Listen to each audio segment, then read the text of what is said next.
আমাদের আজকের গল্প শিকারী ও একটি হরিণ। ঘন জঙ্গল, চারিদিকে হিংস্র জীবজন্তুর বাস। এরই মাঝে একটি হরিণ হাঁটতে হাঁটতে একটি নদীর ধারে এলো। নদীর জলটি ছিল খুব স্বচ্ছ ও পরিষ্কার। জল দেখে হরিণটি তেষ্টা সংবরণ করতে পারল না। জল পান করতে গিয়ে দেখল তার শরীরের ছায়া জলে পড়েছে। ছায়াটি দেখে সে মনে মনে বলল, বাহ, আমার শিংটি তো খুব সুন্দর দেখতে। আমি তো এটা নিয়ে গর্ব করতে পারি, কারণ আমার মতো এত সুন্দর শিং আর কোনো প্রাণীর নেই। কিন্তু পরক্ষণেই তার পাগুলোর দিকে নজর যেতেই সে মনে মনে বলল, আমার শিংগুলো যতটা দেখতে সুন্দর, পাগুলো ঠিক ততটাই কুৎসিত। এত সরু লম্বা পাগুলো দেখতে আমার একদমই ভালো লাগে না। কিন্তু দুর্ভাগ্য, কি আর করা যাবে, এগুলো যে সৃষ্টিকর্তার দান।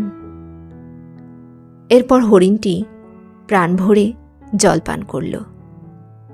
এমন সময় হঠাৎ পাশের জঙ্গলটা যেন নড়ে উঠল।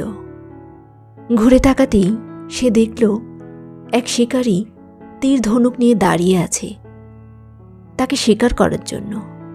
মুহূর্তের মধ্যে সে প্রাণপণে দৌড়াতে থাকল। দৌড়াতে দৌড়াতে সে একটি গভীর জঙ্গলে প্রবেশ করল এবং শিকারীর নাগালের বাইরে চলে আসলো। হঠাৎ সে থেমে গিয়ে বলতে লাগল, এখন আমি দৌড়াতে পারছি না কেন?